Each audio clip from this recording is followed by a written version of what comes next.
For 3 decades, middle-class families in India followed strict rules for the future.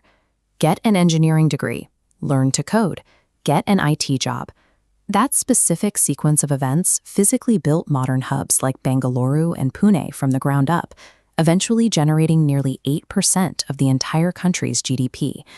For millions of first-generation corporate employees, this was a guaranteed ladder to economic security. It meant you were the first in your family to wear formal clothes to work, the first to fly on an airplane, and the first to buy an apartment. By 2026, that 30-year social contract is breaking. This chart tracks the 5-year market valuation of TCS, Infosys, and Wipro. Between 2021 and 2025, they collectively lost over 8.4 lakh crore rupees.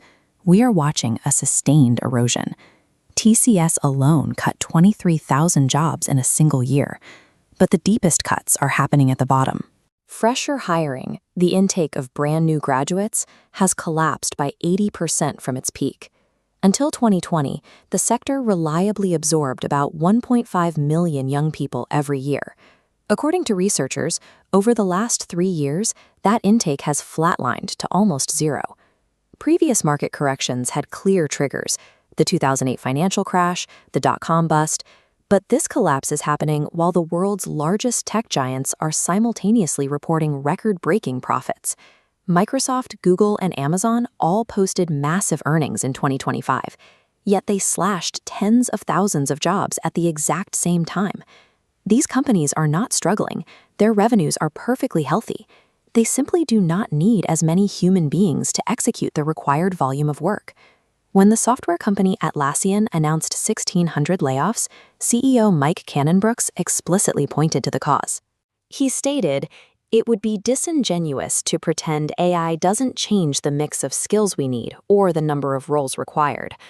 The financial technology company Block eliminated 4,000 jobs, heavily concentrated in customer support.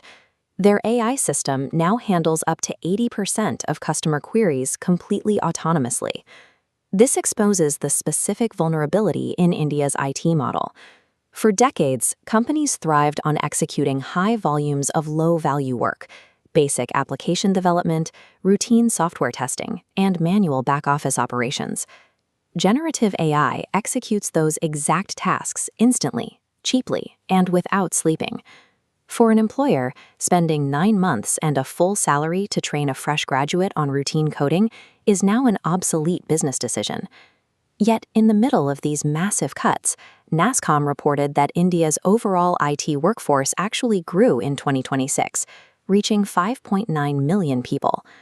This diagram maps out a clear split in where those new roles are going. The growth is entirely concentrated in the top path, driven by global capability centers, the direct India-based offices of multinational corporations like Apple and JP Morgan. These elite hubs are adding up to 1.4 lakh roles, but they demand highly specialized, expensive skills: artificial intelligence, cloud infrastructure, and sophisticated data engineering. Down in the mass market tier, the reality is incredibly bleak. Nearly 1,000 candidates reportedly sit in limbo today, clutching offer letters from Tech Mahindra with no actual joining dates in sight. The Indian IT sector is splitting down the middle. It is systematically automating away the entry-level roles that ordinary graduates relied on, while aggressively enriching a small, highly technical elite. When 1.5 million young professionals are squeezed out of the market, the impact bleeds directly into the concrete of the city. In the first 3 months of 2026, house sales in top Indian cities dropped by 13%. In Bengaluru, paying guest accommodations, the basic rooms junior developers rent when they first arrive, are seeing sharp declines in occupancy. Every individual tech salary pays for a web of local services. When an IT worker loses their job, their landlord, their local restaurant owner, the grocery store clerk, and the gym instructor all take a financial hit. Those 6 million direct software employees function as the economic anchor for tens of millions of indirect dependents. A contraction here threatens the entire civic ecosystem. The human stakes are severe. According to the State of Working India report by Azim Premji University, An alarming 40% of young graduates aged 15 to 25 are completely unemployed.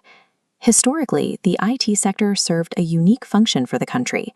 It was the only industry large enough and hungry enough to absorb millions of young, educated Indians into the safety of the middle class.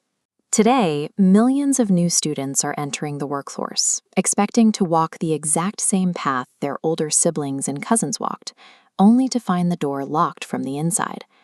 India has massive reserves of educated youth, and the most reliable machine for their upward mobility is being systematically replaced by code. When that latter disappears, what replaces it?